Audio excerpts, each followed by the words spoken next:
practice, bitch, or what? I think Let's go. Good morning, or good afternoon, actually. It's a little late. This is the All or Nothing Show. My name is Austin. This is Griffin. This is Brock. I'm answering for him today. Yep. And we're ready to just hop right into it, because it's been a long morning. Pre-mission. We're starting today's some pre-mission show off with Jocko. We're giving him a second chance. Yeah. I'm Yeah. actually, It's only right. I'm a little bit wary about this, I guess. I'm Jocko's got to do me right. All right, so let's give some preface to this. Yeah. We tried, what flavor was it? Oak it was Savage. Dak Savage. Yeah. And that was like... It was a signature blender, signature fucking flavor. Not good at all. Smell anything. I think it was our smell it a little. Am I wrong to say it's our lowest rated drink so far? No, it's not. No. The fucking Rockstar Oh, was okay. by far yeah. lower. I think we Jocko's gave it like a 5 or something, or a 6. Yeah. But no, the Rockstar's got in the 3 range, Okay. and then even the Adrenalines, I think I gave like a 3 or 4 or something like that. Gotcha. But for a But it's not like- gas station. Yeah, I but feel to be like fair, Jocko was Jocko's a low one. To be fair, Jocko is pretty low for price and name recognition, but I do smell. gosh, bro, I'm hoping this one hits, because Yes. otherwise, if he strikes out, I mean, you don't strike out. I want to I really want to enjoy I Jocko's do. drink because I I do fuck with Jocko, even though we make Oh, fun of him. sipped it? God damn it! Hold on, don't say Yeah, a don't say damn it. word.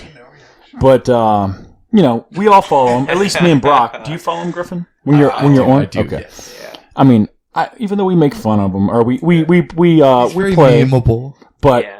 We make solid light. dude. So I'm gonna enjoy you. Gosh.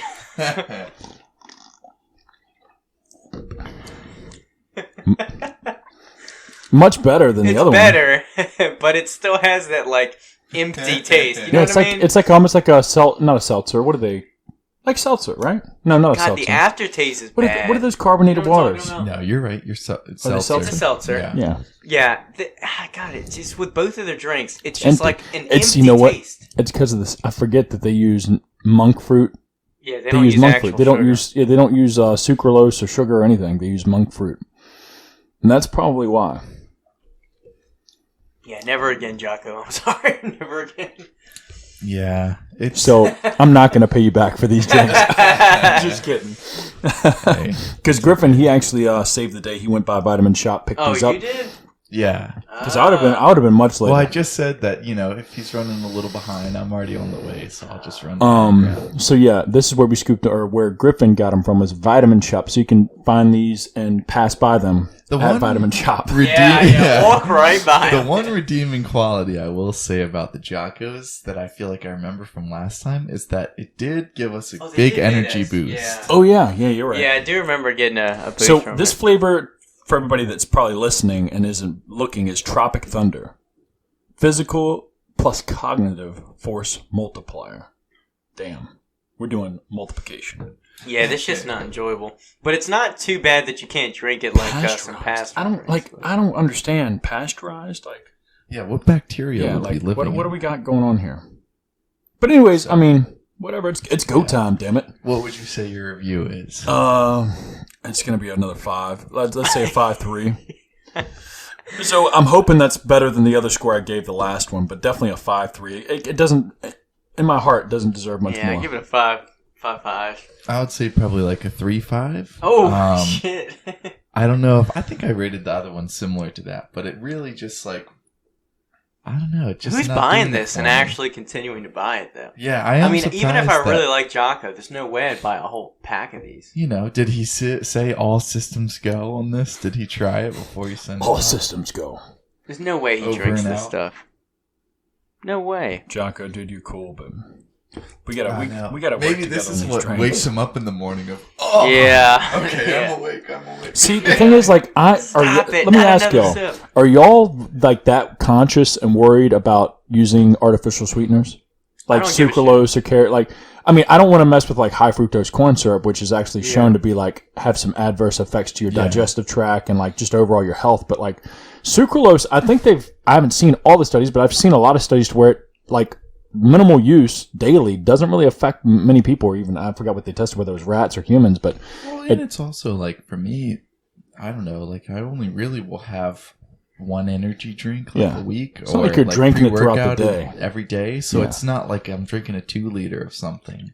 And like everything else I feel like I do is, it's good for me. So if that's my one like detriment, then oh well. I've never been able to drink anything that has monk fruit in it enough to notice like if it like doesn't bloat me. Like if I drink a Monster, I definitely feel a difference. Like, all right, well, I feel a little bloated. That could be the carbonation, could be the sucralose, like the artificial sweetener in it that like bloats you a little bit, fucks with you. But I don't know. I wonder if it truly does, like health-wise, gut-wise, make a difference. That is a good question. Yeah. Yeah, Jocko's probably some yogi when he's not on social media, just super calm. Yeah. We'll see. So how was the weekend? Weekend was good. So this past weekend Jake and I went down to Spartanburg, South Carolina, where we have a retailer called The Nutrition Store. And we've been with them for like about 2 years so far, almost just right after he opened. And the backstory on how we met or how he found GYMFLO, because we're still a small brand, but he was on social media, I think Instagram, and we at that time were running ads, paid ads, and just dabbling with them. And he said an ad came across his page. He clicked it, looked at our products, and he was like, "Yo, your pre-workouts, your other products, they're all fucking legit." He was like, "It's something that I don't have in my store already." So he's like, "I'd love to bring them in," and that's all she wrote. And he's one of like, in comparison to some of our retailers that we're in that have multiple locations, he cranks out just as much product as like. He does very well. And not to like say that he's biased about our products, because he does have his own products there, but it's a cool relationship to be able to go down there, see how much he's grown, see how much we've been able to grow together, and meet a ton of people that you follow on Instagram and that I see, and people tag us down there that try our products, and you finally get to shake hands, meet faces and stuff like that. So it was real cool, but long fucking weekend. Let me tell you about it. So we left Richmond at 4 p.m., hit like 3 monsoons until we got to like the North Carolina border. So we were cruising like 35 on 95. But anyways, yeah, it was bad. We ended up getting down there around like 10:30, 10:45. And Jacob, the owner of the store, the nutrition store, he was like, "Hey man, we're not back in my house yet. We're actually out at a bar." He's like, "Swing by, have some drinks, and we'll head home for the night." I was like, "All right, sounds cool, pretty low key." We show up, Jake and I, and there's like a table of 15 dudes there, big bodybuilding dudes and whatnot. And I look at the table and there's like 30 shot glasses, 12, 15 mixed drinks. Everybody's like sloppy and like yelling and blah, blah, blah. And as soon as me and Jake walk up, everybody's like dapping us up and they're like, "Yo, y'all got to catch up." And Jacob, the nutrition store owner, he buys us, each of us, 3 shots of tequila that we took back to back to back. So 6 shots total. How you kept that down. Dude, it was rough, but within like literally a minute and a half, we were tuned up, like done. Fire in your belly. And they're, I guess, weird because South Carolina, right? I guess currently has a 11 p.m. cutoff for like calling time. So like instead of 2 p.m. or 2 a.m. excuse me, it's 11. Oh yeah, were you masked up in there? No, so we were outside drinking. So they had a little outdoor patio. But anyways, we did that, and I was like, the next thing you know, Jacob told me how much like he had spent on, and I'll have to tell y'all maybe off the air or whatever. It was a large weekend. No, for just the dinner tab and the drink tab of that night.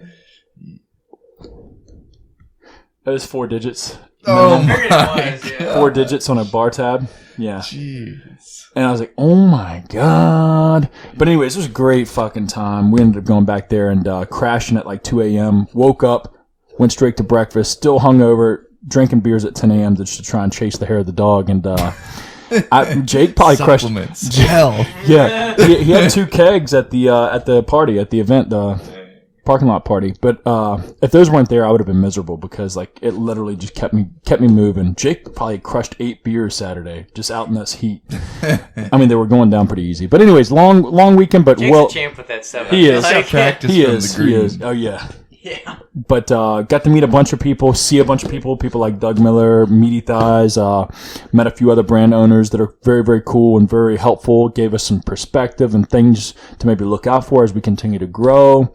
Met a few other retailers down there. Like I said, overall it was well worth the drive and the long late night, but I'm glad I'm back, ready to set some goals for the week. Got my composition book somewhere that I'm going to be writing down some daily goals, little daily tasks to knock out, because Nice. going down there for real, Jacob, the nutrition store owner, I don't know, man, it was like an eye-opener to see some of his boards in one of his bedrooms that he has for his office of like just 1-year goals, 5-year goals, and like his plans of like how it was spiderwebbed out. And I was like, holy shit, man. I think way too small. Like I think way too little, like time frame wise, and I think way too small as well. And I was like, dude, I'm glad, like just seeing that room alone was worth the trip. And I was like, oh my gosh. And the dude's killing it. So it goes to show that like having some type of vision, thoughts on a board or on a piece of paper, whatever. And I'm excited to start really laying things out to where I can visually see them, you know? I think it's with any kind of goal you have, it's easy to just kind of float around. Like, for example, with like lifting, right? Like if you keep going to the gym, you're being consistent, you're going to make progress. But if you have a specific show in mind or powerlifting meet or, any athletic competition coming up, and like you have that goal, you're going to be a lot more specific, a lot more dialed in, and you're probably going to get to where you want to be faster. Yeah. Versus if you said, well, I just want to lose 20 pounds. But if you start kind of using that whole kind of SMART goal concept, putting a time frame on it, how you're going to do it, have a plan of action, you get there a lot faster. And so I feel like, spreading out and having those plans and ideas, even if you don't get exactly there, you're probably going to be a lot closer than you were if you didn't set that goal. Yeah. And not to say that like what I've been doing, which I call like shooting from the hip a lot lately, like just like wake up, all right, what am I going to knock out? What am I going to try and attempt today? Attempt is the key word. Like I may or may not get it done. Because it's just firing from the hip. What's on the top of my head right this moment, instead of having like a checklist to nail out each day to know like at least I'm knocking some shit out that's putting me one step ahead for the next day. And I think a lot of people overlook that. That's what I'm talking about. I overlook it, and it's like, I could be so much better. I don't know. You get off the wagon and you just like, oh, whatever. I don't know how to like describe it. You get complacent kind of, I guess it's like I need to swallow it and not sugarcoat it. Be complacent and just, it feels comfortable to shoot from the hip and not have to really think about the next day. It is funny kind of that ebb and flow kind of like tide of getting this surge of motivation or productivity, and then a couple weeks, a couple months later, it kind of dies back down. But then it's such a good feeling to kind of reconnect and rekindle that again. Yeah, most definitely. And just to see the proof in the pudding from like people like Jacob and other people that I got to meet and see their progress. I was hoping you grabbed some rays for the show. Yeah, well, I crushed plenty of rays, and so I met that guy. Yeah, so very cool guy. His name's Austin Holt, and he's one of I think he's the national sales rep for Rays, but also does a lot of inside work as well. But I followed him on Instagram. We've been connecting here and there, and it's like they just actually bought these. So they manufacture their own drinks now. They used to like outsource that, but now they're a manufacturer and bottler of drinks now, I think. And I actually just saw a story today. They just got this huge like steel aluminum like cylinder going up in their warehouse to store more and like be able to pump out more. But yeah, it's pretty wild, man. So that's a very cool connect. Hopefully I can maybe talk with him, get some numbers going, and see what the process is to eventually get the ball rolling on some flavored drinks. Yeah, that would be cool. Make them better than Java. I was thinking about you actually on Saturday because I always forget about them, and I don't really drink them, but I did see it, and it made me wonder. What's that? Those Arizona teas? Mm-hmm. I never liked them. Always $1. Yeah. But it was making me think after you kind of floated numbers to me as far as actually starting some sort of canned drink or something like that. How do they keep them $1? Because they are above 16 fluid ounces. I would assume, obviously they order enough. They order a certain tier to get it that cheap. And then also, it could be some type of house brand that like the manufacturer, like whatever manufacturer, like they created that brand. Gotcha. Arizona green tea is like a massive brand. Yeah. Like say for example, Bang. Bang is its own manufacturer. So like that's how they cut the cost so cheap, and they probably tenfold. Yeah, I mean Arizona, they have obviously like you mentioned those bigger full size cans, but they also have gallon jugs, they have quarts, they have like all that shit. Like they sell a ton. And I think, eventually you would, to scale properly, like eventually you would hit that wall to where you can only go but so high of a tier from a contracted manufacturer to where you'd have to like buy your own shit and become your own manufacturer, get the raws, and save, cut the middleman out pretty much, Yeah, big investment, but better huge. return. For sure. So kind of going off of that, I had something I was going to ask you guys. So I was listening to this interview or like podcast with, there's this good podcast called like Bodybuilding Legends or something. But the guy basically just interviews people from the golden era or does like recaps on like why this particular year was special for bodybuilding or like, you know, like certain trends that have kind of gone on from the golden era. But it's nice to kind of hear, or he'll bring in old judges from back then, but it's nice to hear kind of like the slices of life from when it was like at its prime back in the 70s, 80s, this and that. But he had Frank Zane on, and I never really followed him that much. But one thing that I just thought was interesting was he was talking about one year he had lost or didn't really place where he wanted to. I think he had gotten like 4th or 5th or something. But he said that the following year, before he was to compete again, he just started almost having this like mantra in his head the whole year leading up to that, of like every day just saying like, I'm going to be Mr. Olympia. I'm going to be Mr. Olympia, over and over and over. Like when he would wake up, when he'd go to lift, go do cardio, eating, dieting back down, etc., etc. And he was just saying kind of just shaping that behavior, that attitude, this and that, you know, you think about a lot of things of like, oh, after this, I got to go work out and then I got to go finish like cooking some stuff or this or that. But if you kind of had that mantra in your head or something like that you're continuing to just kind of forge that mentality out over and over and over and kind of base all of your actions or your thoughts off of that one particular line or something like that you have in your head. I feel like that would maybe, I don't know, maybe change your perspective a little bit or kind of just remind you always like what's important. I was just curious if you guys have something like that you do for yourself, or if you have something that you kind of think about like that, you know, kind of, I don't know. Lately, it's been, you know, with things in the works. Lately, it's been like, oh, it's, you know, it's kind of nerve-wracking a little bit because it is a little bit more of a jump. We're going to have to be a lot more responsible. And, you know, making sure we aren't just blowing money left and right and just, I don't know. But at the same time, I daily, I've been like, man, you gotta, well, I say a few different things to myself. I'm like, wait, Austin, you gotta spend money to make money, you know? And then also, even though it might be a little uncomfortable at first, it's this like ripping of the Band-Aid or like just cutting the tie of like spreading the wings, I guess, jumping out that nest is only going to open one huge door to like, so like that one door is going to have 3 more doors that are going to open, and those 3 doors are going to have 2 more doors that are open. You know, it's like, it'll only, I don't know. That's the way I sort of see it in my head. And I don't know. I don't really have a thing I say, but I visualize shit like that. To add on to like your point, I feel like discomfort creates opportunity. Yeah. So it kind of like forces you to, you know, work your way out of, you know, the wall that you pushed yourself into. So sometimes that's helpful. As far as like mantras, I don't have any mantra per se, but I definitely go through like phases of reminding myself of my goal. So it's not necessarily a word or phrase, but it's just like thinking about, well, when I have this, or, you know, I've been working all this time for blank, like what is that day, what is that building company goal, whatever, achieving that, what is that going to feel like? And, you know, how is this work going to pay off in the end? And that kind of like pushes me on some days to where I am slacking off or I don't see the bigger picture. It kind of can light a little bit of like brief motivation into you, because you do have to have that discipline to do it.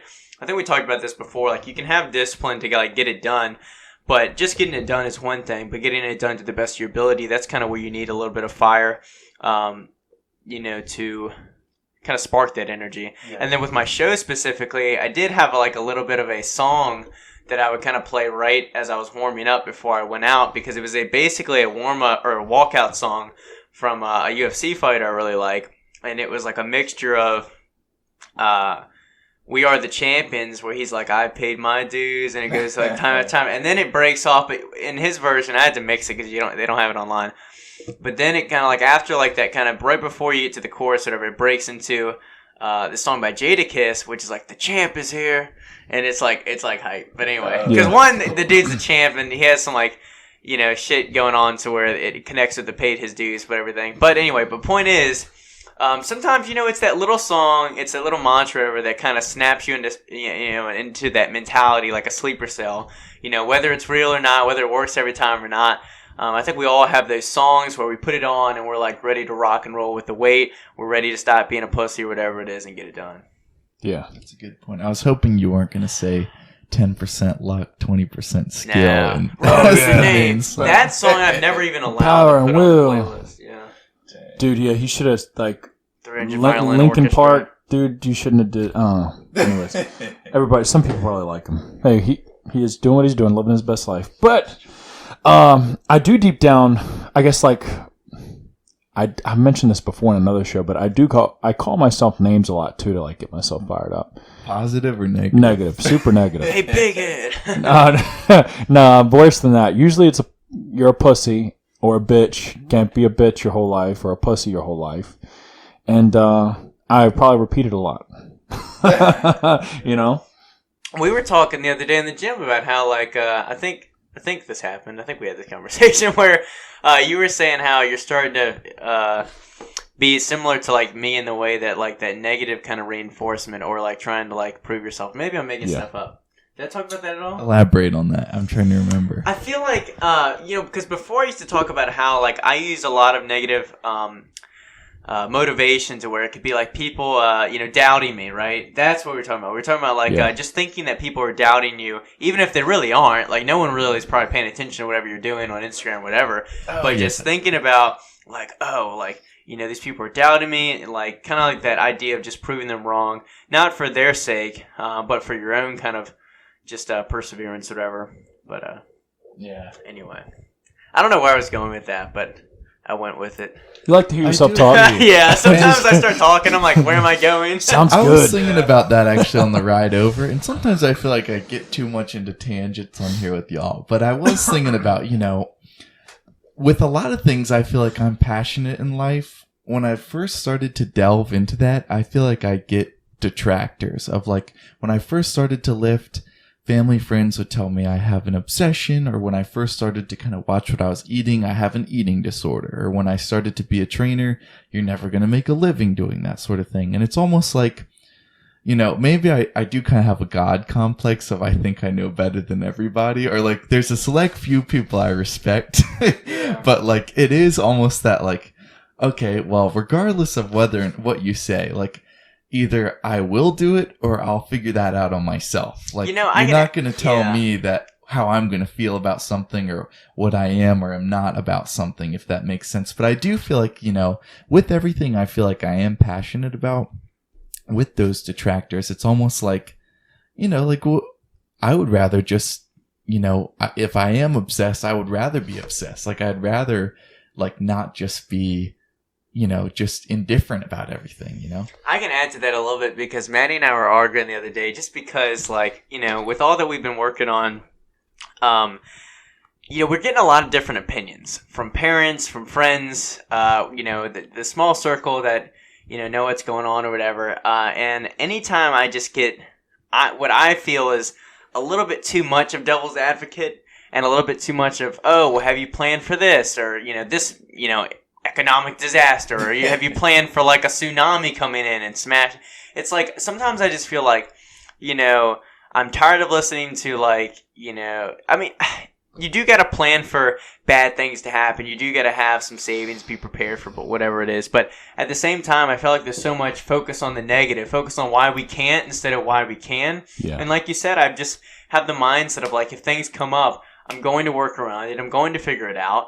And, this rare scenario or this one inconvenience isn't going to stop me, and I'm definitely not going to like solely focus my attention in on that. It just seems so counterproductive. And so I do get that God complex to, in a way where, even, family, I'm just like, I could show them this great thing that I'm working on, and then all they want to do is focus on the negative, and I'm just like, well, fine, I don't want to hear your opinion on anything. Even if they have something valuable to say, I almost just like shut it out because I'm so tired of hearing all the reasons why we shouldn't, can't, whatever it is. And I just want to say, screw that. I'm going all in. Yep. And I'm just, I'm playing it by ear and seeing what happens because, God damn, I'm just so tired of all the focus on negatives sometimes, and it's I like think I never try to take it from a bad place. I never feel like necessarily people because they I'm mean sure well. I'm sure they mean well, but it is one of those things where it's like, like why if you don't have a business, why are you giving business advice? Or like if you aren't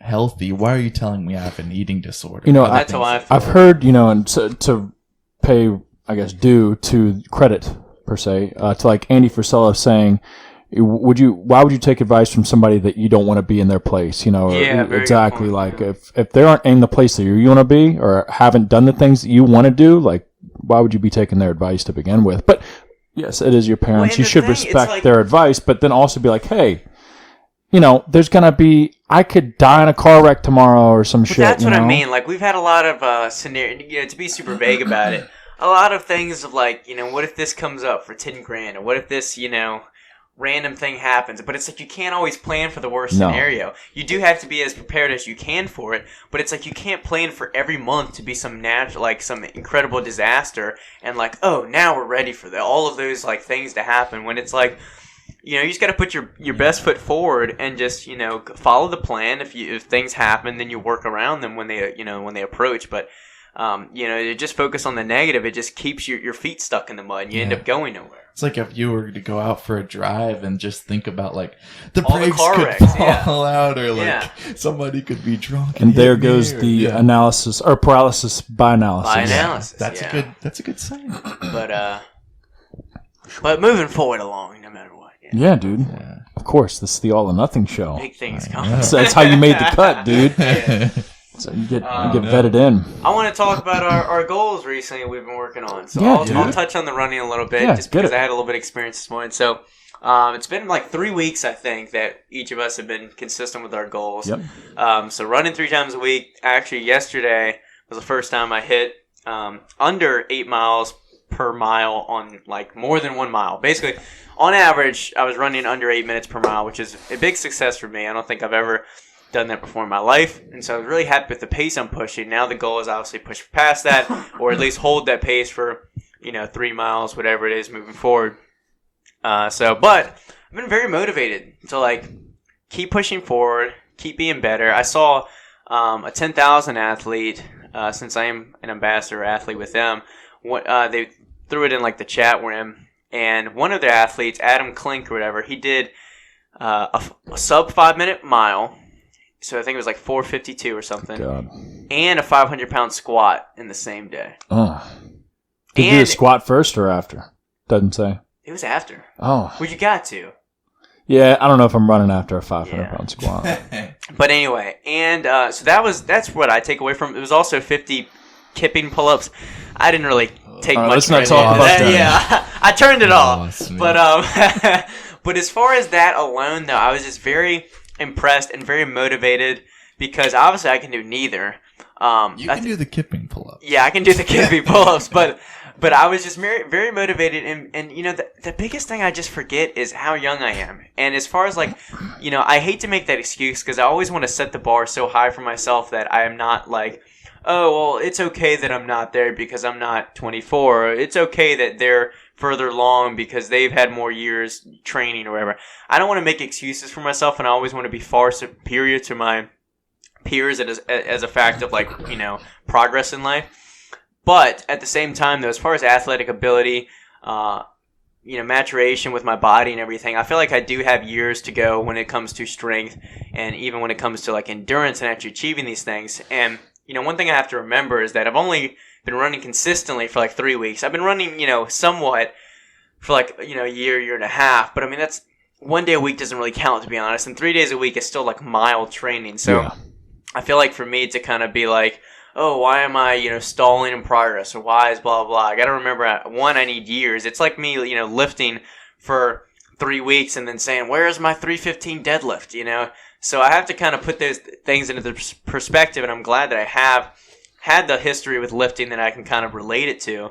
But I'm excited to really kind of push further with it and see, where I take it. I think I'm going to keep it at 3 weeks or 3 times a week, but I want to get more into diving into how to structure a running program, how to kind of progress over time, maybe do some interval runs, figure it out to where I keep making progress. But I've been excited about it, been doing well with it. Lifting's been great. The one thing I will say, though, is my leg days have been a little bit weaker, and obviously because of the running, because I'm not necessarily sore going into those days, but I am more fatigued, whether I feel it or not. I can just tell my legs aren't quite as snappy.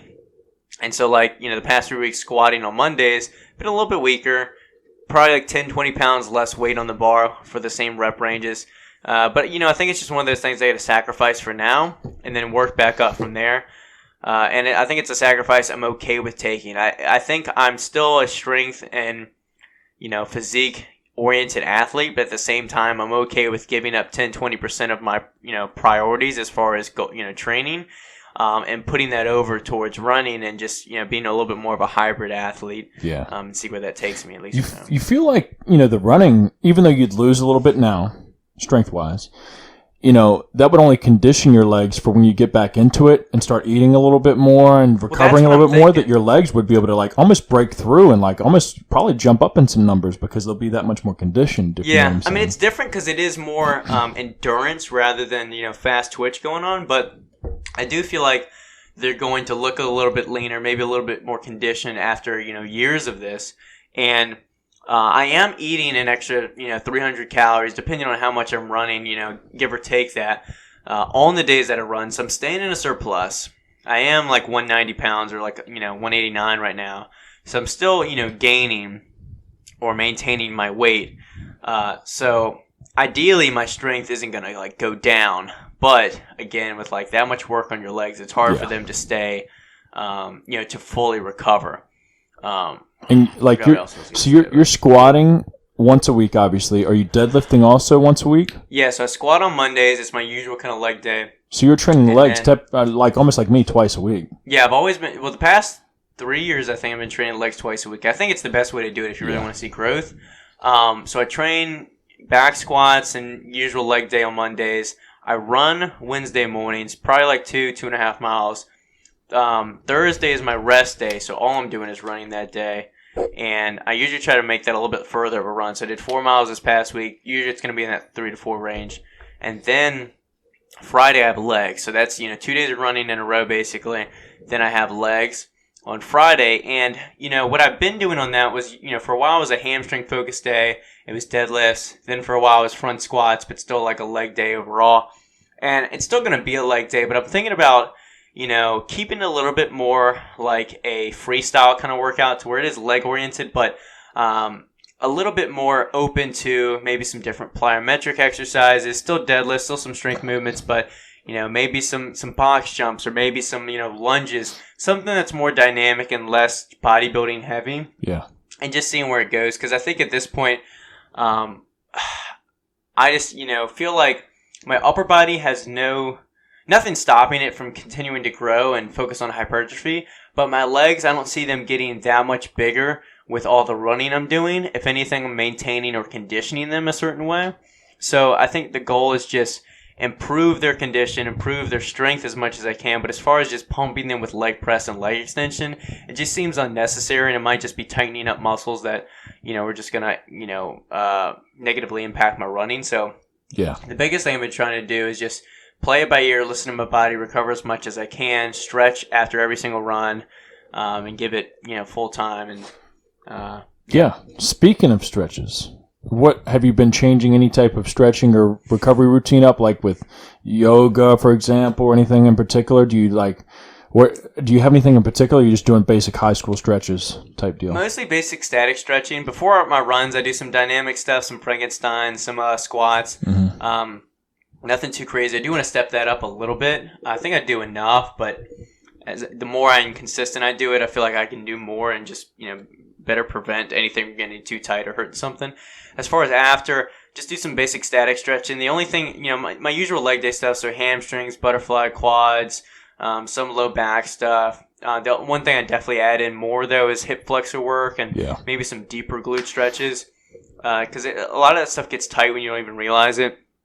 A lot of emphasis goes on my hamstrings because I did have that partial hamstring tear in December, and I don't really feel much issue in that or feeling too negative or unstable. But at the same time, it's just, you have that happen once, you get so weary of it. Oh, yeah. So even like today when I was squatting, It's in your head. 285, I was just like thinking about it. And just thinking about it, you feel it. And so, I don't know, but just trying to keep everything loose and functional as it is, because again, I'm not even pushing that many miles per week, but just, that alone plus my lifting has definitely kept my body constantly trying to recover. So Yeah.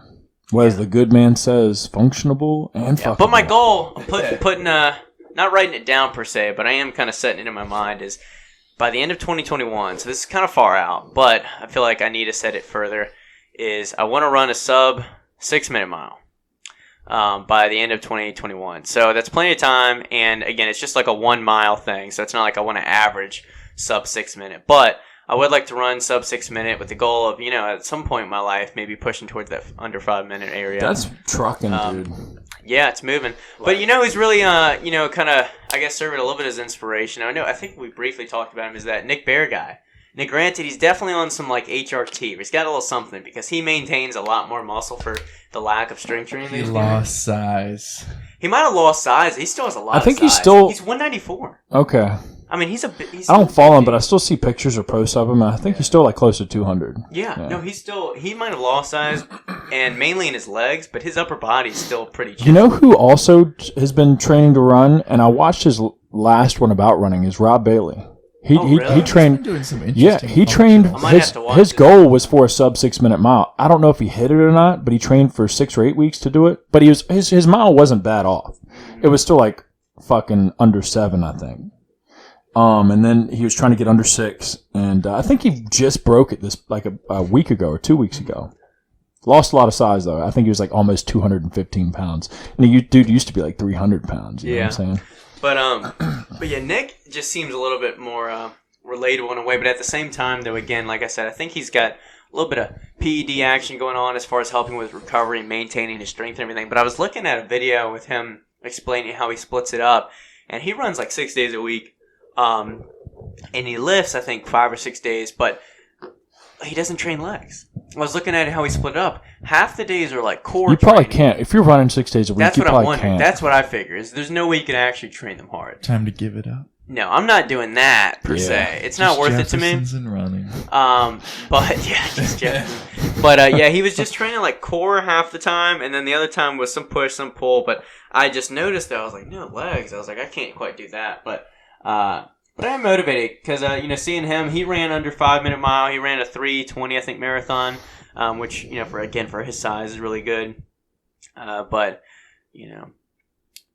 that's the goal. That's the goal. So that's how my running's been. If you want to follow along, I made a highlight for it on my Instagram, so you can kind of look at the runs over time. But not too much to say. But hopefully, I get more into it, learn a little bit more about it. I don't think I'm never going to be a running cardio bunny, but it's good to I like fucking to be change it up. versatile, Yeah, which for sure. I'll have a question once you're done informing about your core training. I'd like to get started.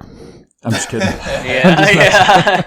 But the reason I asked about the stretching or post run stretching is because I would love to get some maybe insight from you or things that you do to maybe either I can video or I can film you and video you doing it for the next hump day, one of the next hump day pump days. For sure. I have one lined up for this week already, but maybe in the next few weeks. But when I did the questions box on the GYMFLO page, which you should follow at GYMFLO_, somebody was asking something for lower body stretching, something post workout, because they've just been super tight and haven't been able to fully recover, been still, almost having lagging, tiredness. For sure. But anyways, my goal started off with just training core consistently, and most people you don't need to, and my videos mentioned before, you do use your core and you brace for a lot of different things throughout life, so, but me, I was in a wreck, so it's kind of fucked up and atrophied, so I need to sort of focus on that would hopefully in return allow me to brace a little bit harder with my compound lifts and whatever the fuck I'm doing, taking a dump. But anyways, I've been training 3 times a week, which has been great so far. Did my 3rd day, just snuck it in yesterday on Sunday. And honestly, overall, I do feel, and I mentioned in my Instagram story, I feel better, not the best control, but I already feel improved control of like feeling when I can like bear down or like brace with my abdomen. I feel both sides. I used to only really be able to feel my right side, and my left side's really, really the atrophied side. And I'm starting to even feel a little bit more connection with it. It's still kind of blown out. It is what it is. But the weird thing about training lately, my first 2 days of training, I was a little tender, a little sore. But what I've been doing, I've been getting gassed with these at the end of my workouts. Core is tight and gassed, but haven't really been getting sore, which is understandable. Whatever. I eat a lot. I also use some other recovery enhancing things as well, which helps. But, it's kind of weird. I almost feel man, did I really even go all out? But I look back and I'm man, I was gassed. I couldn't have probably did anymore. Abs and core are one of those things that's hard to make sore. And at the same time, there's the old thing that people are soreness doesn't equal, actual hard work being done or whatever. I kind of beg to differ for the most part. Yeah, I want that soreness. But at the same time, I think there's a happy medium to where you want to be sore but not actually broken down. So I think... I wish I was more sore in the muscle. I feel like my joints are usually what gets sore. Definitely on leg days, my knees. Oh my God. That's one thing I'll touch on real quick is I haven't had any knee, ankle, hip pain from my running more frequently, which I shouldn't, but I typically... my age and everything. Y'all chime in. Wearing shape-ups. Yeah, dude. I've been on Heelys. I haven't been actually running. Yes. I've been cheating. But I don't really feel my joints lately during my workouts. It's usually an hour or two after, and for the remaining of the day. Your shoulder's been bothering you. Shoulder, yeah, that's been fucked up. And I still think it's because today, I want to talk about my training today because I really focused on a few things that I haven't. And I felt some weird, but good activation in my back and scapula. So I think I have a weak-ass, whatever muscles pull your scapula in. Not rhomboids. I don't think it's your rhomboids, but something back there is under your shoulder blades that help retract them in. Weak as fuck. And my chest is overly tight and overly overpowering that muscle. And I think that's what's causing, because when I did get a massage and they worked on my pecs like an MFer, I was loose goose. I could go and bench press immediately after, but he was dude, if you don't keep stretching that chest open, your pecs, dude, it's going to keep rotating your shoulders forward, impinging that rotator cuff. And eventually, if you keep pushing through it, tear, whatever, cause more injury, inflammation. And, my posture isn't the best. My core's weak. I'm working on some things, but today, when I was doing a bunch of pull exercises, shoulder felt great, but I lightened a lot of my weights up too with this pull day. And I focused on a lot of just really leaning, arching my back and pinching those shoulder blades together. And I felt muscles down my spine, fingers, I had little midget fingers reaching back, pulling my shoulder blades together. I was oh damn, that's the connection. When I've been doing rows or pull downs, I'll feel literally just my lats and never my mid to upper back at all, ever. I've just never, I want wide, big, fat lats, dude. But now that I've changed it up today, and I definitely want to move forward, focusing on movements like that and changing my hand positioning, focusing on arching my back certain ways, form, posture. It was a good one. Even though, my morning was kind of fucked up, I still got it done fucking great. And I think that's one thing I want to focus on as well. I may or may not make that a goal because I think I have it under control to train every day. But just mentioning that, the joint issues and whatnot. But it is what it is. But typically with core training, I've been training 3 exercises 3 times a week. Takes about 10 to 15 minutes. Anybody could do it. You just got to talk yourself into it after your workout, obviously. Because I still train on those days, I train 7 days a week. Just because I'm addicted. It's probably bad for me. I probably should take a day off. But I'm addicted. Yeah, I do. So my question was going to be, if you had to quit, we'll kind of go where you can still do resistance training, but if you had to quit bodybuilding, you had to change towards powerlifting, strongman, CrossFit, running, yoga, could be endurance or, sprints, whatever it is. What would be the discipline that you would want to go into, or a goal that you would have in mind if you're actually into whatever it is, or what discipline of fitness would you go into? I'll start. And I hate to already come out the gate saying I'd need to number it, but I would love to give it all heart. If I had to pick one, it'd be powerlifting.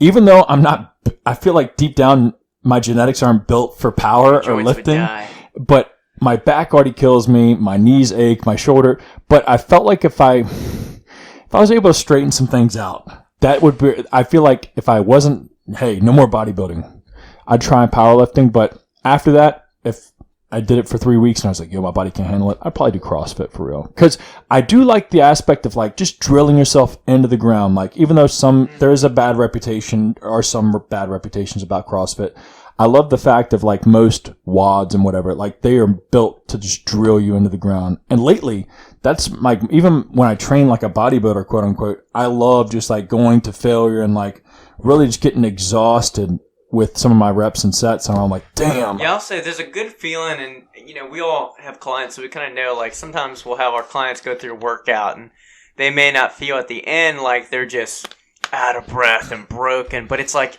you're not necessarily supposed to feel defeated after every workout, But at the same time, it does feel really good to finish with a circuit, to finish out of breath, to like give it your all, go to failure. Yeah.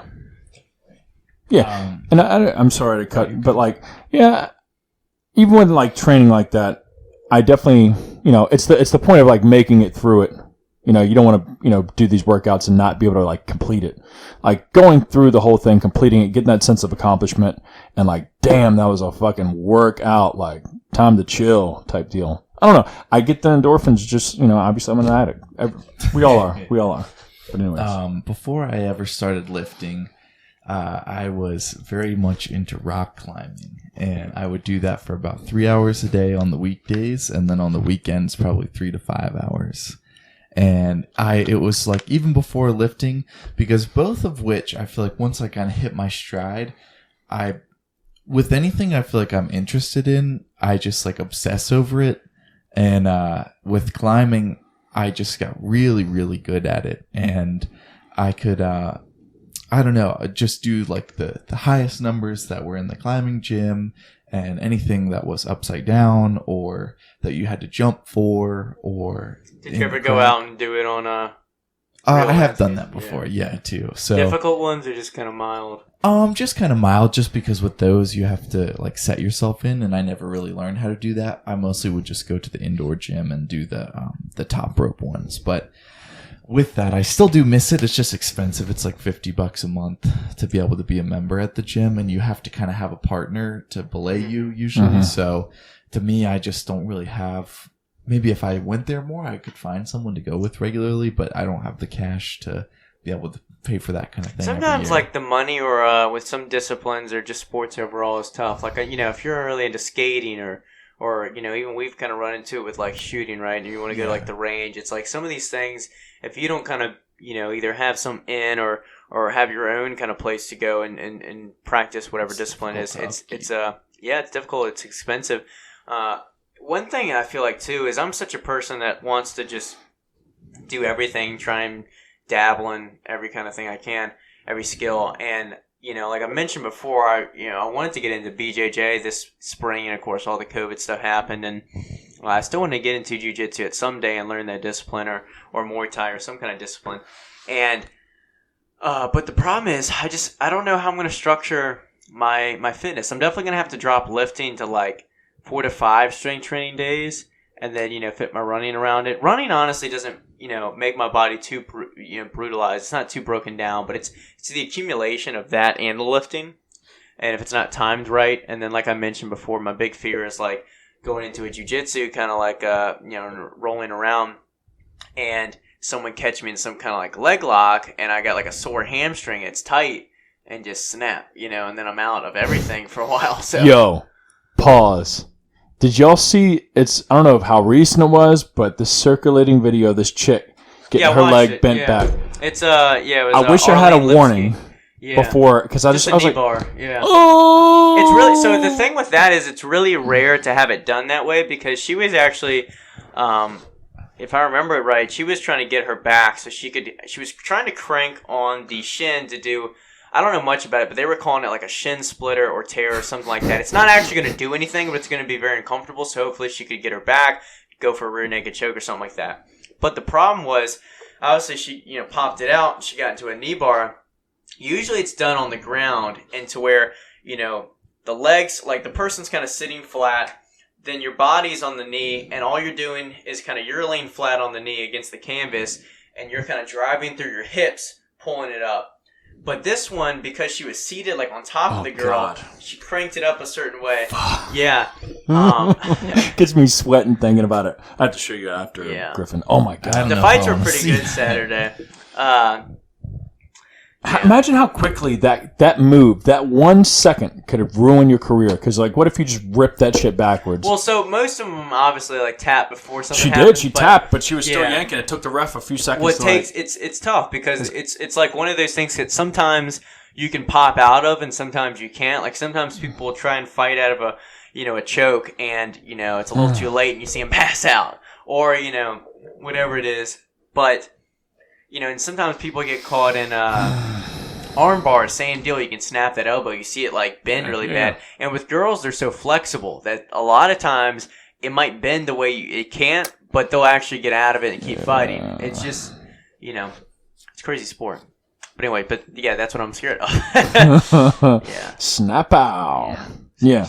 But anyways, you trained today, Brock. Griffin, you're going after. What are you training today? Doing legs today. Got anything on the book? I'll do, let's see. I'm trying to think. I'll do Jeffersons. Yes, I'll do Jeffersons. Weighted. I'll do front squats. I'll do leg press. I'll do hack squat. I'm trying to think He of the put us last through one. some hell of a volume last week. Good. When we lifted, it was like 6 different exercises, all like 4 sets, and I'm not used to that. Because for a while, I used to train pretty high volume like that. But then the last 2 years, I've kind of just stuck to only like 3 or 4 exercises. Honestly, only like 3 working sets, and just kind of like tried to be more intense during those working sets. But so sometimes doing a 4th working set, I'm almost like, oh my god, another one. It's like counting past 10 for reps. It is. No, I enjoy the volume. I do like to have, I like to try to really focus on mind-muscle connection and really try to it takes a couple sets to kind of hit your stride sometimes. Yeah. So I'll do that, and then I have to do my yoga after leg day too when I get home. So I'll do that later on. That's exciting. Yeah. So I've been enjoying that a lot, actually. It's nice to kind of open things up after doing a lot of those more compressing leg movements too. So yeah. I do enjoy and there's something too, I feel like, because you guys have done it both. I feel like when you get to the point where you just lay down flat on the mat at the end and just close your eyes, I'm just like, dude. Oh man, I feel great right now. Dude, that's what I'm talking about. Like just relaxed. whooping your own ass and dude, just going over the turf, just laying spread eagle. And just letting gravity sort of massage your body or stretch it out. Yeah. Yeah. Hell yeah. Well, yeah, I don't know. I need to work through this shoulder problem, but I'm ready to get back into some, focusing, like I said, almost on things that I just have been lagging to improve on or trying to make better, my core, my scapular retraction, my thoracic extension, just posture in general, I think is just taken its toll on my joints, especially my shoulder. Yeah. And it's not good. No bueno. Because I'll go in for a chest day or even shoulders. I can't even I did lateral raises just to warm up my shoulders a little bit today with 10s. And it's horrible feeling trying to lift my right shoulder up. Trying to get some stem cells. Yeah. Oh, and once I get that damn Bilzerian money. Let's shoot into some of these questions, and then we'll get to the answer the internet questions. Oh, yeah. So I did. If you guys don't follow all of us on social media, at least follow me. These guys. I have all 3 of us. But every Sunday, I do post on my Instagram story. Just so happens today I forgot, so I posted it today. But anyways, every Sunday I'm posting a questions box in my story for questions that you would like us to dive into on this show. Anything at all. Lifestyle, training, nutrition, blah, blah, blah. Anything under the sun. And today we had a few questions drop in. The first one, because I can remember it off the top of my head, we'll have to go on the other one, but is the future of bodybuilding and what it means for general population. The general population and the future of, divisions, pretty much. Like he said, for example, physique, etc. What is y'all's take so we can get this ball rolling? Well, actually, that podcast, they were talking to this judge from back then, and that was really when they started splitting the classes, because he was saying back then they didn't have a 212, they didn't have an open versus classic versus physique. Do you know what time period that was when he said they didn't late 70s? Okay. Yeah. But then he was kind of thinking out loud, and he's like, but how do you judge somebody like, let's say, for example, like, do you know who Danny Padilla is? Yes. Somebody like that versus like a Phil Heath on the same stage. Like, it's very hard to kind of pick someone that might be like muscle on muscle versus somebody that might be very proportional and well kind of, statuesque overall. To where, it is something that like both of them are a feat of their own. And I also feel like between both kinds of looks, like one might be more advantageous to somebody's genetics or their build structure or something like that too. If you're more mesomorphic or something like that, and you don't have tiny joints or other things like that, you're not going to be able to compete on the same stage as somebody that would be like that, if that makes sense. But it is tricky, and I think almost, I don't know, I do wonder that, because I almost feel like nowadays the focus is not on, like, I almost feel like they should have it to where you should strive to be like as proportional as you can be for like the look that you are, if that makes sense, or like the build that you are. Sure. Versus like focusing on like peak like vascularity and like dick skin and, like fullness or other things like that. I think it should be more so like, like if you look at somebody like Big Ramy or someone like that, it's like, they look good, they're huge, they're lean, this and that, but it's like his shoulders are like cannonballs, and it makes his chest look real small when he does like a most muscular hands on hips. So it's almost like, how balanced and kind of perfect can you work to, and I feel like also in the same sense with natural bodybuilding shows, they shouldn't be dieting down as much as they are. I feel like if you were a little bit more full, you'd have that much more complete look to you. A lot of them look stringy. For most natural bodybuilders, because they aren't able to stay full with some of the PEDs that help increase your blood flow, the optimization of carbohydrates and shit like that. They come out stringy looking. And that's what that guy was actually saying. Well, no, you looked good. You look good. But some people, they get way too dieted. And it's like, man. Yeah. Well, the guy was saying back then, too, that, it was unheard of to have striated glutes. And that was something that he feels like was kind of a detriment to the sport as it went down the road, was like continuing to chase that more and more and more and more, which I understand, like as you're on stage, like, if someone is drastically leaner, then they probably might have that edge. But I do feel like sometimes that, with a lot of things, the more that we kind of try to find progress or dig deeper, you kind of lose something in that transaction a little bit too along the way. I definitely agree with you. I dig that, even though they were lean for their time, but like that classic era, that golden era, of like Arnold and stuff like that, Lou Ferrigno, they did some cardio here and there. They went out and got a tan in the sun, but they weren't like dick skin peeled. They had a little nice, not saying a beach bod, but like more than a beach bod, but like they weren't peeled to the bone. And there was something I feel like that was a little bit more like wholesome about it, to where it was like, we'll diet down, or even just listening to some of them talk. I always kind of think it's funny or endearing to hear some of these old school guys be like, now this trains the thighs. And it's like, you never hear somebody say the thighs anymore. It's always like your gastrocnemius and your vastus medialis and this and that. And it's very wholesome to kind of hear like, oh yeah, the morning of the show I would have some soft boiled eggs and yam. And it wasn't like I had 30 grams of carbohydrates like an hour before. It's almost like it's nice to kind of just take it in stride.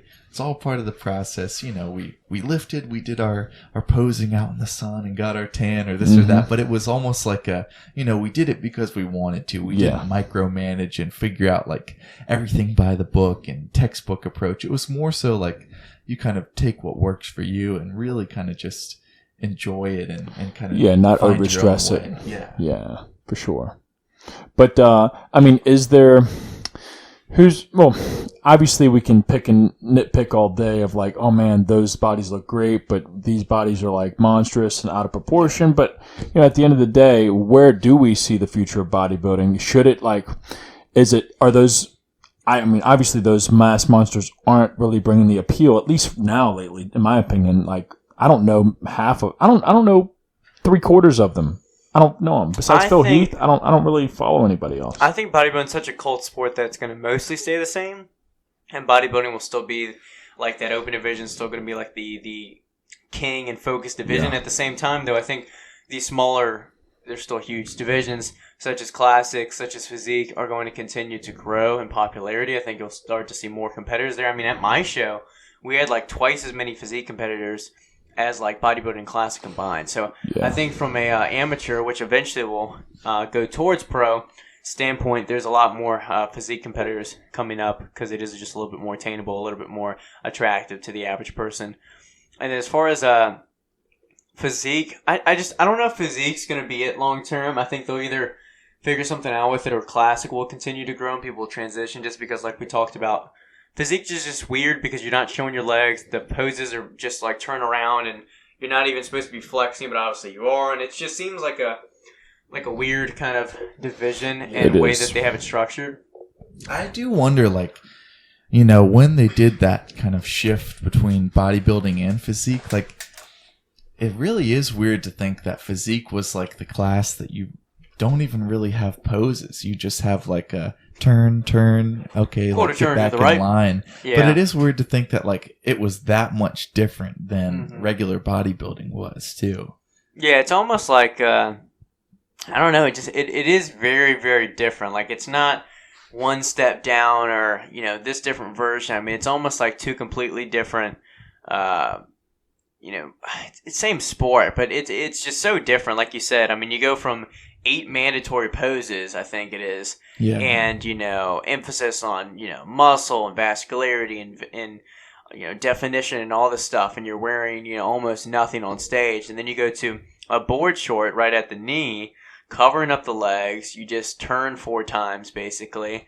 And it's not an emphasis on vascularity or size or whatever, but they still end up big and they still end up, lean and all that. But it is funny to me for some of the shows that I've filmed that the physique has like T-walks. It's like, what are they gonna do? Like, it's not like they have like specific poses that they'll hit to be creative. They're just gonna walk, turn, walk. It's a strange division. I think that'll not fizzle out, but it's definitely going to lose, I think, popularity over time, in my opinion, at least from true bodybuilder fans. And I don't know about you, and not to keep bragging on it, but like, I'm just really not a fan of the physique back pose where they kind of just stand straight on and then really try to just flare out as much as possible. I just feel like that's, I don't know, it just looks like a straight like V kind it looks taper. Forced. It doesn't really look like it flows. Not natural, not forced. Should it be more so like a GQ, like hand on hip, like looking back type thing? What do I y'all just feel think? like it turns it into more of a pageant. So yeah. I think they should still have the posing, like maybe more of like it should be like fun posing, like beach posing, like the not classic, but it should be. You should be able to show off your body, because I don't know. Most people, like for me, I feel like I probably look small both ways, but I look better if I can actually flex and show my muscle instead of just standing there like a sloppy mess with my hands by my sides. I'm like, oh man, do I even lift?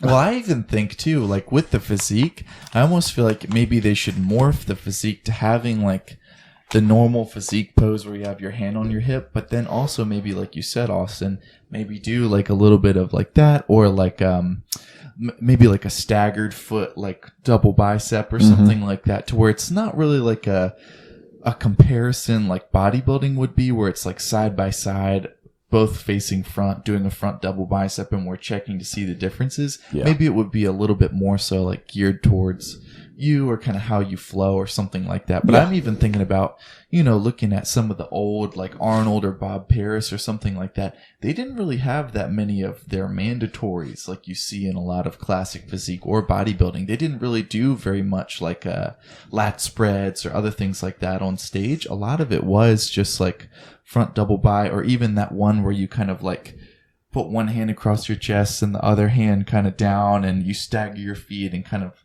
you get that kind of flow a little bit. And I feel like physique could maybe benefit from that a little bit more. For sure. I also feel like maybe a half thigh short would be better. Yeah. As far as gym selfies, because that was the next question, was what do we think on gym selfies? We've kind of touched on it before. Feel free to show off progress. My only thing with it is don't do it in a populated or crowded area.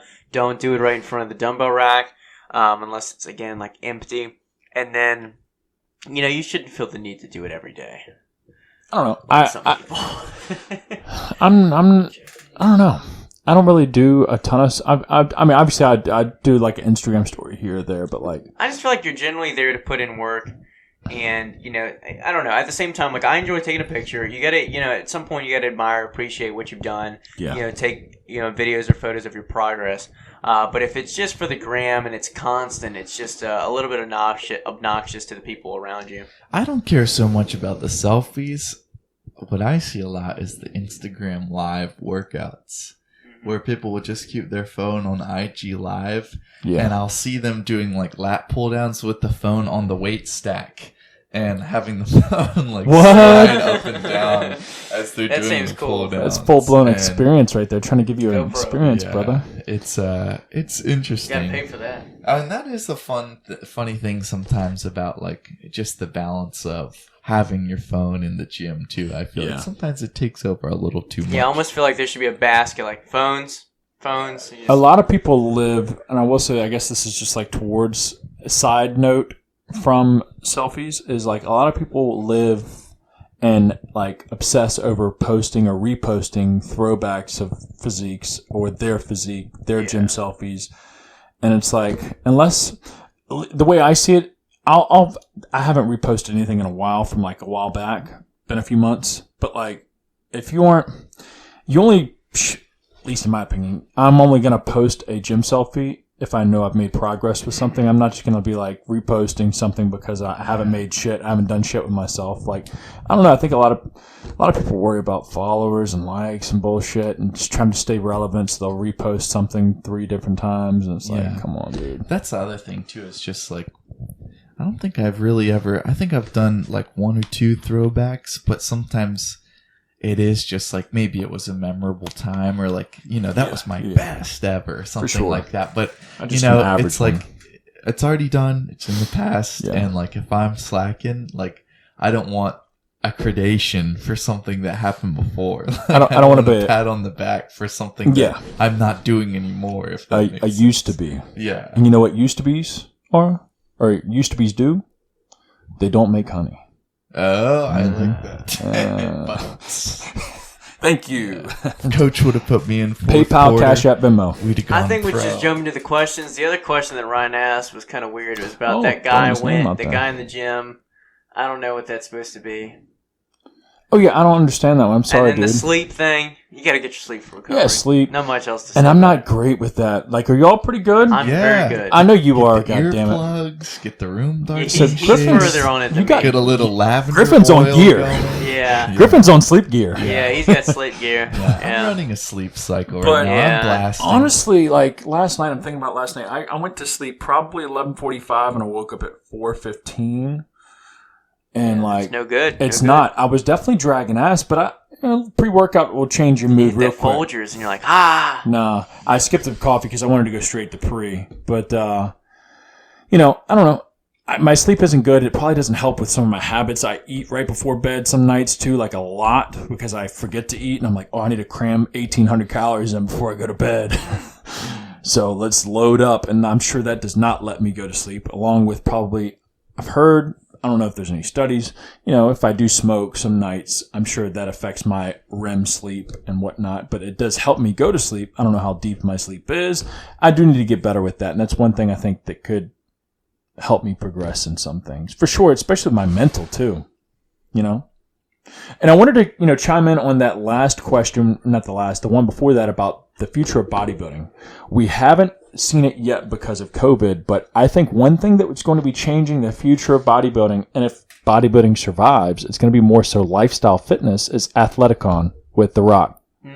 Yeah. I haven't heard about that. Yeah, him and some other person are starting something down in Georgia. Is it? Yeah. Oh, shit. The one that he had the kid with? Probably. It's a woman that used to be, his ex-wife. Well, anyways, they're starting this, like, almost, not Olympia, but like a fitness, almost like the Arnold Sports Festival, but yeah, that was supposed to be in October, and which I'm sure obviously is canceled this year. Canceled, pushed back. But I think that he's going to have so much backing behind that and publicity with that and mainstream shit that people. That's one thing that I fucking hate though about where lifting's going, and MMA is even leaning in a lot of ways towards that. Is you have part of the reason why bodybuilding is so great, and with any kind of category, sport, whatever industry is so great, is because you have that little cult kind of mentality in a way to where only we understand the memes. Only we understand the naked dude in the locker room with his junk out. Only we understand the jokes about not re-racking your weights or curling in the squat rack. And we understand, like, Gymshark is cliche and goofy and, we'll wear whatever. Quarter squats. Yeah, but once it becomes mainstream, you get all these athleisure brands, you get a bunch of, like, BS supplements thrown in there, you get a lot of people that go to the gym, weekend warriors, not very serious, and they start coming to the Arnold Festival, they start coming to these other things, and I'm not trying to be exclusionary, but at the same time, like, if you're not about it, but then you're coming to these events as if you're putting on this front that you're on the same level as us or as other people that go consistently, that live a lifestyle, and then you're fronting like that, it's annoying. So I feel like as Athleticon, it'll be awesome, it'll be great, but I feel like instead of being more like an Arnold Classic where people are like excited about the cage and, seeing Lee Priest or seeing these different people that you'll see there, it's going to be a lot more like Jillian Michaels and a lot more of like Fabletics and everything and like plus size models and all this stuff. And it's going to be like, this isn't what I signed up for, Yeah, we'll see. I guess we'll see when it gets there. I'm sure, they're going to try to appeal to everybody because it's a money, obviously revenue drive. So it'll be probably Disney World of bodybuilding. Yeah, we'll see. Hopefully, The Rock holds some integrity to it and has some good features to it. But we'll see. I'm sure. All right, let's break in these questions. Let's do it. Flip it up. This is Answer the Internet. Answer the Internet. All right, first question: would you rather wear high heels or a belly shirt? Belly shirt. Yeah, crop top or high heels, basically. I'm definitely going with the belly shirt. I'm not too proud of how that would look right now. But at the same time, high heels just immediately screams woman. The other one, you could kind of get by with, shirts a little short or weird fitting, Getting a nice midriff. Yeah, there's no way, especially if they're like nice, like bright, fancy high heels. You ain't pulling that off. Yeah. Well, obviously, dudes, going for the belly shirt for sure. And I'd probably try and rock like a cutoff jersey so I'd look like an ex-football player. Or something. I try to do something. Yeah, that's good. Good point. Are there any universally loved movies that you hate? I don't care for the Griffin would not know because he doesn't watch fucking movies. Monty Python. Oh, yeah. That one has moments. Here's mine. Is a Christmas Story. Never seen it. Wait, hold on. With the shoot your eye out. And You'll the shoot bunny your eye suit. out. To be fair, the kid gets his tongue stuck to the pole. It's played every year on Christmas. It's played literally 24/7 on one of the channels. No, I never saw with it. The glasses. There's the lamp that's like the stocking leg. Point is, I haven't fully seen it either, Nope. but I just don't find the idea or the scenes I have seen compelling. I think it's such a boomer movie. I'm just not into it. Universally loved movies that you hate. I don't know. I really don't have any movies that I hate off the top of my head. So it'd be tough. Yeah, probably some of these that I keep hearing that I haven't seen. Step Brothers. I'll probably hate that. Oh, dude, if you hate that, you're probably in the wrong room if you hate that. Yeah, if you hate that, you don't fit our kind of humor. Yeah, and dude. Yeah. Time to find new friends. Yeah. I don't know. I can't answer that off the top of my head. I'd have to have something named to be like, oh, I hate that. Yeah, I'd have to think. There's definitely others. I'm opinionated when it comes to pop culture, music, movies, shows. All right, I'm going to my card. Answer the Internet. Would you rather go back to being 18 years old, knowing everything you know now, or get $1 million? God. Well, I'm basically 18, so I'm just going to take the $1 million. Didn't we ask this one before? Or it was like similar and you were 20? Probably. I don't know. I'd still... We definitely had this one before. Even though maybe Griffin wasn't here. I feel like I'm still so green with everything I do. I'd take the $1 million now and just really, not that I know everything about money and where to put it, but I think I can make that $1 million turn into something with what I know now. Yeah, that's a good point too. I think I'd lose some of it. Yeah. Am I going to come out with $1 million? Fuck no. But what I will say though is, if you could go back to the year when you were 18, that would be interesting, more valuable because you'd know kind of where culture's going, and maybe you could start a BCA product before I'm BCAs gonna are put all in you know? on Trump winning 2016. Yeah, exactly. Yeah, you're right. So like knowing sports and knowing whatever. Yeah, okay. Well then like it's That'd like be a Back lot to the different, Future, yeah. like having the almanac or whatever. Yeah. Yeah, I guess going back to 18, yeah, I could definitely. Build a nice home gym for when the virus hit. Yeah, dude. I'd be stockpiling Austin, masks. how's that garage gym going? Why are you- Why are you building that? You'll Yeah, know in a few you'll months. see. Yeah, you'll see. Yeah, Big why are you mark. making I'll be masks? charging you to come in. Yeah. Why are you mass producing masks? No reason. Don't worry. Yeah. Yeah, so I guess that being perspective, but if like you weren't able to like I guess if you just knew your personal self, I guess, but didn't know, I don't know.